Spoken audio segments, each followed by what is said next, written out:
Hey guys, what's up? Hope everything is going okay with you guys. I've had a busy weekend, so that's why I'm gonna try and get this update done. And because some of this stuff I'm not gonna have out for tomorrow, so I need to show it to you guys now. Um, I just came in from out being outside. We had to go clean the office, and then came home. And my hands are still cold, so I still got my jacket and stuff on. I hate being cold. I love warm weather. And I'm regretting not staying in Texas because the weather in Virginia is normally, I mean, they have some cold days, 50s, 40s, the odd 30s, 20s here and there. But these last 2 or 3 years, it's been like, yeah, not typical weather. Very, like, more of northern weather here. Um, so enough about that. Let's go ahead and get started on finished objects. Oh, and for those of you who might be new to my podcast, this is just me sharing. I don't have one of those. It's more of a vlog of what I've been up to, what I'm going to do, than a quote unquote podcast. Because I don't do any editing. What you see is what you get. And uh, and this isn't just about what I knit and crochet. It's called With These Hands because it's everything that I do, whether it's gardening, knitting, crocheting, spinning yarn, drawing, whatever it is that I'm doing. um, I share with the people who, for some reason, like watching me share. So that's why I call it With These Hands. So yeah, my name is Juanita, and I'm known by Dale Quan and Shespins online. If you play World of Warcraft and you're on the Ask Jordan Rube server, then I am called, I play Horde. I've always played Horde, and my character names have some derivative of Quan in them. Most of them do anyway. Like Quantico, Dale Quan. Yeah. So, let's get started. It's been a busy weekend, okay? So, today I made pair of fingerless gloves and two pair of booties. Yesterday I made a pair of fingerless gloves and a hat. I also have been spinning, and I finished spinning all the bobbins that were waiting to be plied. So all of those have been plied and tied off, skeined up. They just need to be washed and tagged. And then I also started spinning. So I spun the last of Velvet's fleece. There will never be any more of Velvet's fleece because she, unfortunately, when I went to Maryland Shipping World last year, I found to get her fleece for that year, I found out that Velvet had passed away. So that is the last of her fleece, her fiber. And I just need to let it rest for a couple of days, and then I'll apply that up so it can join what's left up here. So I made some crochet slippers, and I put flowers on them. So this is actually green. And it's a cascade. It's either, and it's like a slightly variegated green. It's not showing up well up here at all. Let me try to cover my face. Okay. No, it's not showing up. The color isn't showing up at all. It makes it look like a gray. But it's a real pretty green. And so these are for my friend Ashley's mom. Her mom lives in Hawaii. And Ashley gave me a bag that her mom, it's not over here, that her mom had sent to Ashley, and Ashley gave it to me. So I wanted to just make a little thank you for her mom. So this yarn is the Crimson Bernat satin, and it's very stretchy. so she'll be able to wear them just fine. So yeah, so those are done. Then I made a pair of little house slipper booties. These are also crocheted. These were made using the Red Heart Burgundy. I'm pretty sure it's the Red Heart Burgundy. It could be something line, but I don't have the labels for this anymore. But this is what I was using to make Redskin inspired scarves for some people. This was some leftover that I had, and I made some gray. And this gray is some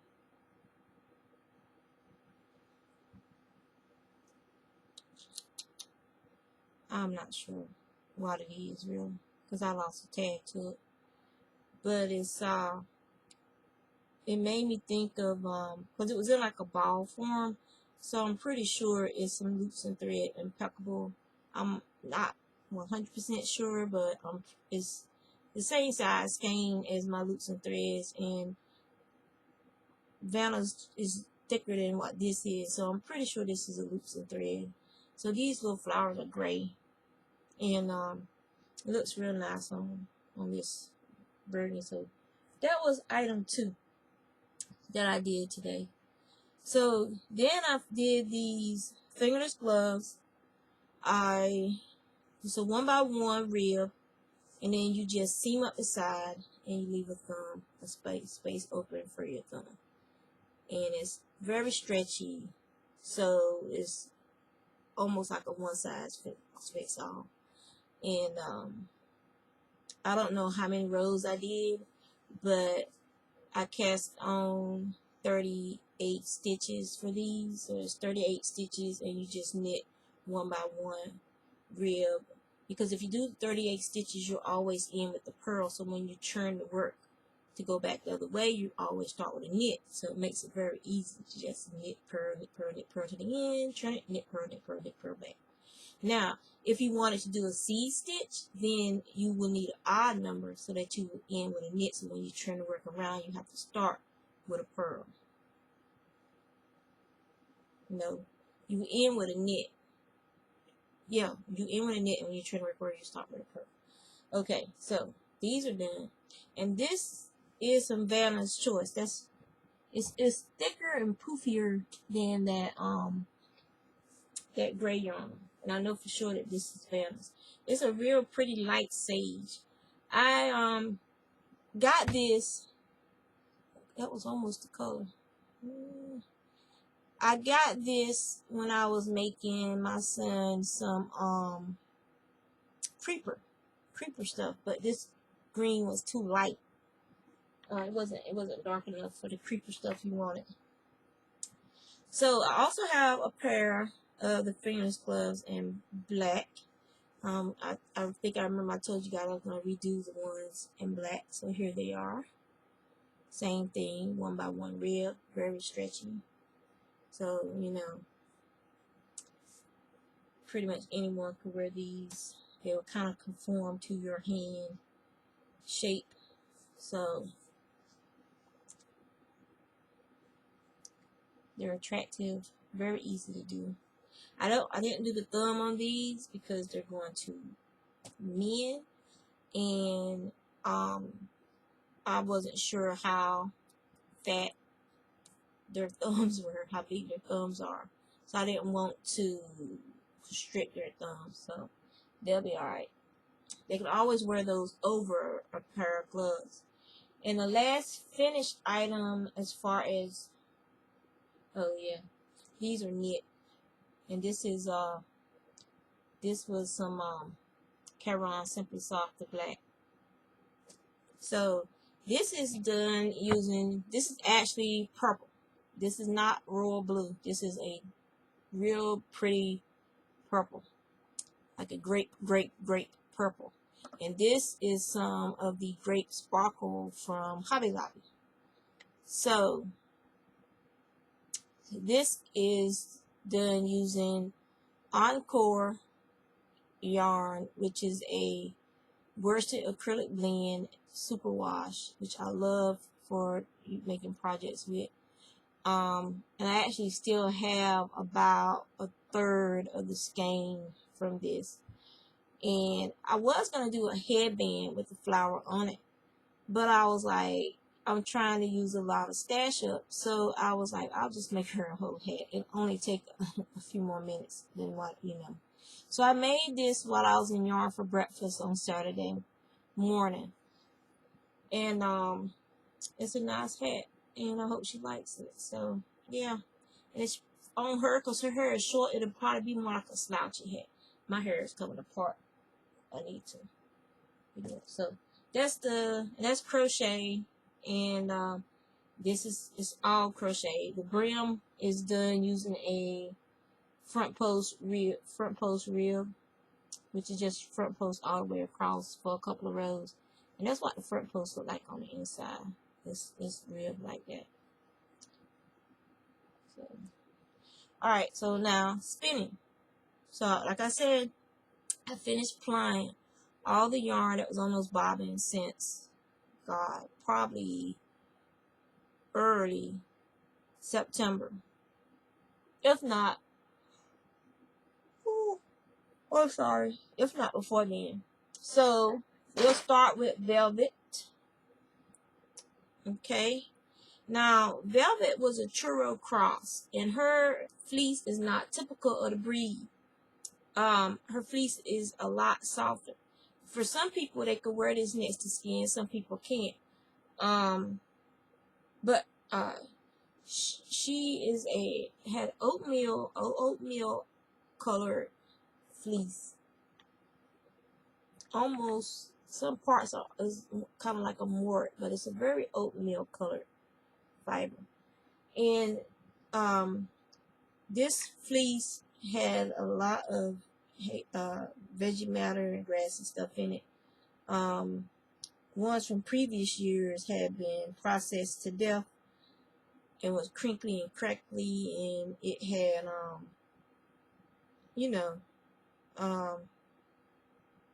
I was able to spin it a lot thinner and finer because it didn't have any character left in it. But this would make a nice pair of mittens if it was dyed, or even in a natural color, you can make a nice pair of mittens, drum mittens or something with this. So this is velvet all spun up, and now she just needs to be washed and tagged. This is fairy. I forgot what breed she is, but I'm pretty sure she has some churro in her because of the way this feels. But I think she's a cross as well. She'll be considered a true, a natural black or a true black. Even though in the light outside it looks like a very, very, very dark brown. In here it looks black. Not in the light. You can kind of see the brown undertones on it. So, but this is a true black that will be found in nature on the sheep. So that's fairy, and she's also a Walks Far Acres sheep. All right, this is some Falkland that I dyed in 2014, and I spun it up. It needs to be finished. It's a little wavy. That's from sitting on the bobbins for all those months. So, you know, it's like hair. You put hair around a roller, it picks up the shape of the roller. Same thing with fiber. But this color isn't showing up good. It's blues with some aqua blues. It's real pretty. Ken will love this. Ken Turbofield. And then I have some more Falkland that I dyed. And this is that's almost right. It's in greens. It's a little more life. It has more life than what's showing up on the screen. And so yeah. And this is a sock weight. That's a sock weight. Well, once I wash them, since it's Falkland, it might poof a little bit. So we'll see. I don't know the yardage on any of these yet.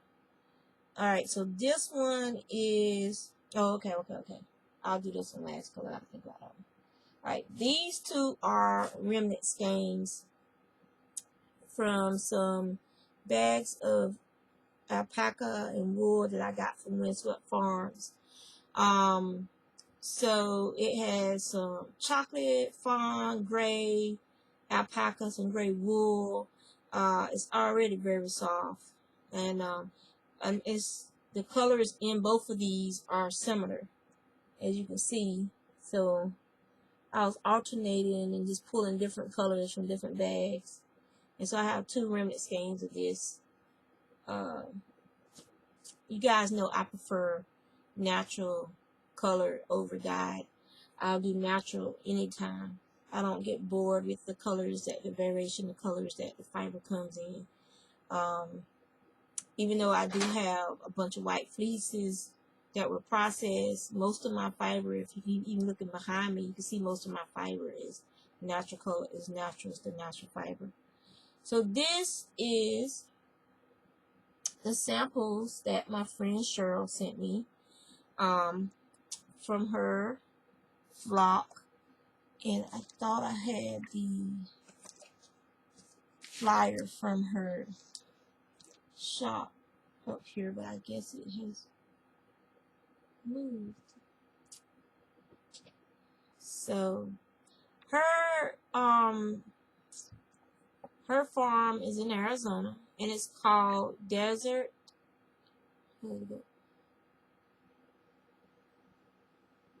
Let me look her up on Facebook real quick, because I don't want to tell you guys nothing wrong. Sonoran Desert Dyed Fiber and Yarns. I think that's how it says, how it goes. Sonoran Desert Dyed Fibers. Okay. Yeah, so that's the name of it. And this is from her flock. Okay? And I think she's having they already had a trunk show. But yeah, if you go into her Facebook, Sonoran Desert Dyed Fiber and Waddell Wool, you can she uses natural desert plants to dye the fiber. I got all the natural stuff.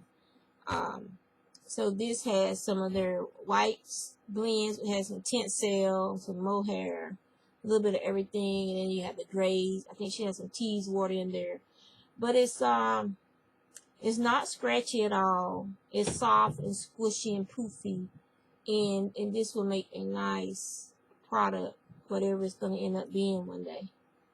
Okay, so that's all the fiber that I got spun. So what am I spinning right now? Let me go back to this. Alright, so what I'm spinning right now, like I said, I finished spinning the last Velvet's fiber. It's just resting now. And what I'm currently spinning is the Quillen Fiber Arts 4 ounces that I won on Instagram. And this is what it looks like in its natural state. I'm calling this spin St. Bernard because every time I start spinning this, it makes me think of St. Bernard's. This is how it looks on the bottom, and that's pretty much true to color right there. So, and it's BFL. I don't think it was green. Let me check real quick. But it's spinning up very nicely. Now I pull the braids apart and I separate them because most commercial roving is several slivers that have been joined together in the pen drafter to make them a thicker, ropier roving. So, but yes, this is Blueface Leicester Cone Top 4 ounces, so it's 100% BFL. So what I do is I take and I separate that roving into each separate sliver. So basically you just search and see if you can find where it separates at. So like this one, it separates right up here. You can see like this line where they were joined. So you just gently pull them apart, and then you can, what I do is you just separate it like that, okay? And then you just keep separating it. And I just spin each of these slivers. And when you do this, if you have a braid that's kind of compacted, this kind of breaks it up some. And it separates that compacted fiber. It gets air put back in between those spaces. You end up with a nice sliver to spin instead of a big chunk of roving. So yeah, so that's what I do. I separate these into the slivers, and then I spin it from there. Okay.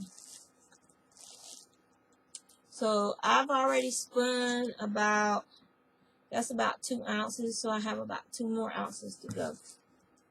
Let me see if I drop anything. And that is pretty much it. Works in progress. I am working on, I cast on a hat.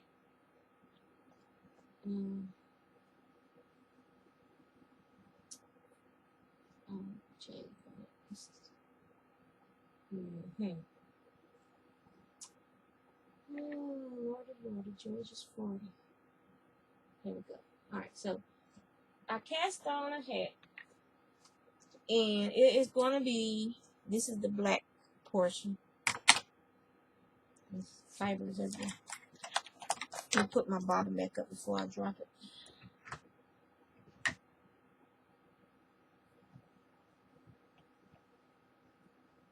Okay. And it is going to be for a Carolina Panther fan. So here is the blue I'm using I love this yarn black, I love this yarn white, and I love this yarn medium blue. So that's what I've done. I've cast on Carolina's Panthers hat for someone that requested one. I know their season did not end well, but anything I could do to help a heartbroken Carolina Panther fan, you've reached my palm, I'll make your hat. So you'll be ready for next year. I do not follow any football teams. Could care less. Not my thing.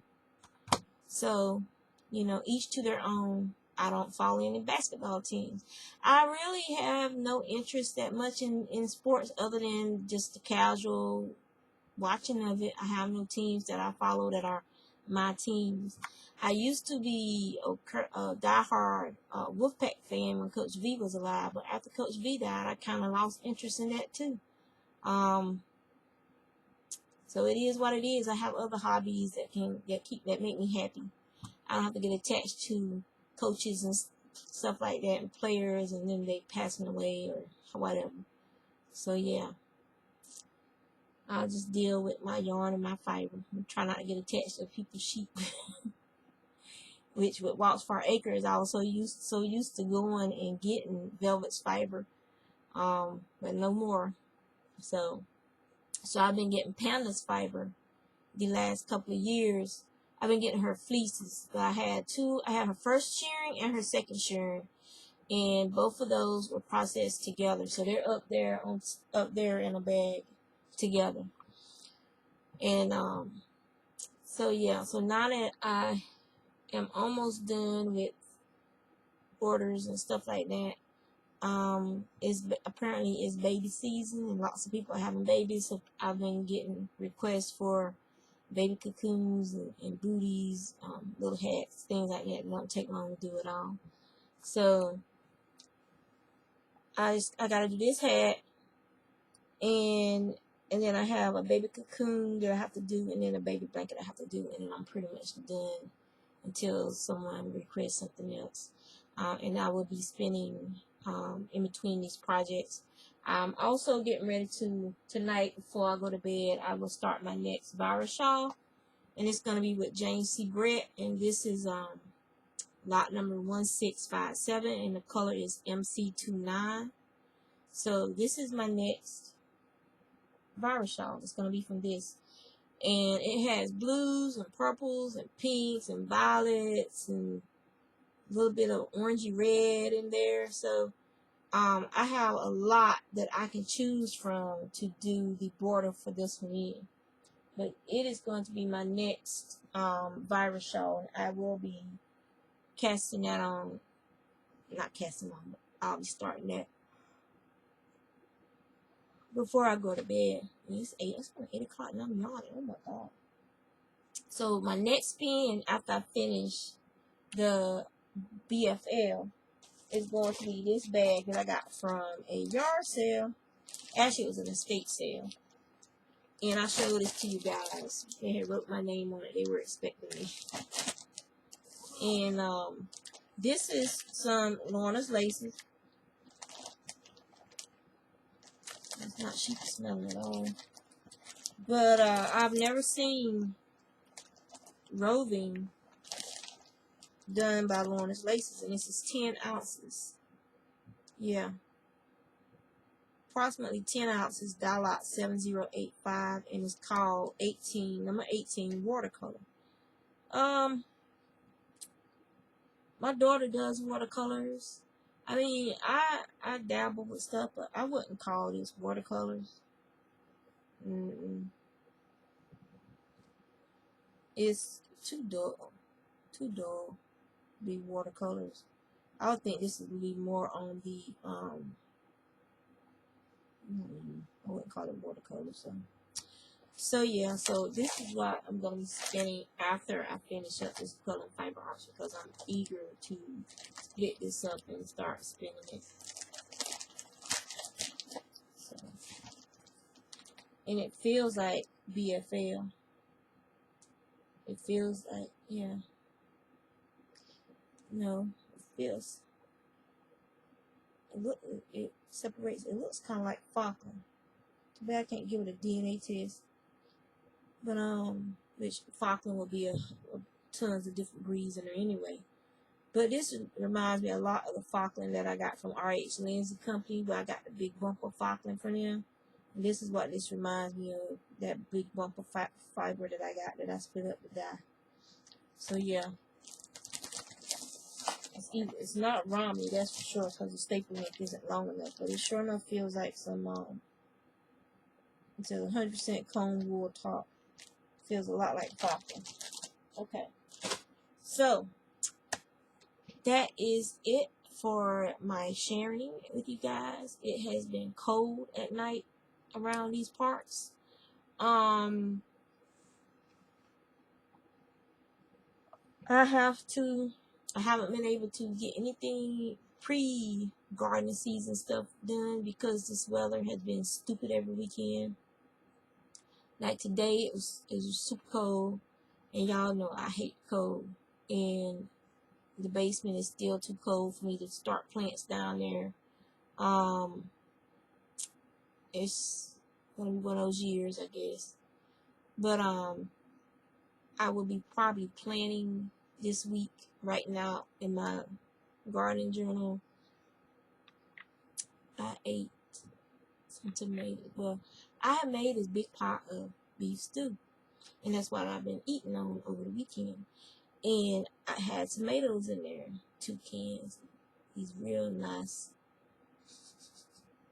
cilantro and basil infused tomatoes, chopped cubes, diced tomatoes, and I put 2 nice sized cans of them in there. Oh, that was so good. And I'm suffering for it now. Now I'm itching. So either I can go downstairs and look for some Benadryl, or I can just sit here and suffer and have penance and for eating all that stuff that tomatoes in it, knowing I was going to be itching later. I love tomatoes. I love tomatoes. But I am allergic to tomatoes. They make me itch and I break out in a fine rash. But I love them. I love them. So yeah, so I guess I'll go downstairs and look for the Benadryl and take a little bit of that. I'm gonna let you guys go. I know that people have been talking about all these knit-alongs that's going on over on Ravelry boards. And there's like a lot of podcasts that are doing their own like knit-alongs. Like I know there's some kind of rainbow knit-along. I don't remember which podcast is doing that one. And then there's Silly Fruit has her something to do with your balls, like use your balls, like basically go into your deep stash and use that pretty yarn you've been hoarding for years. So and then you got several people who are doing stash downs and just a whole bunch of opportunities to be in a group and to with someone who's doing something you're interested in. I know the Bakery Bears, they have their Choose Your Muppet knit along where you knit something to do with the Muppet whose personality you're most like your own, and so you're knitting something, and then there's just several a lot of knit alongs going on. So you guys just go over there. Look, I'm pretty sure there's a Ravelry group that's dedicated to nothing but posting knit alongs from podcasts and knit alongs from designers and stuff like that. There's got to be. So, oh God, I gotta get some medicine. So see you guys. Take care.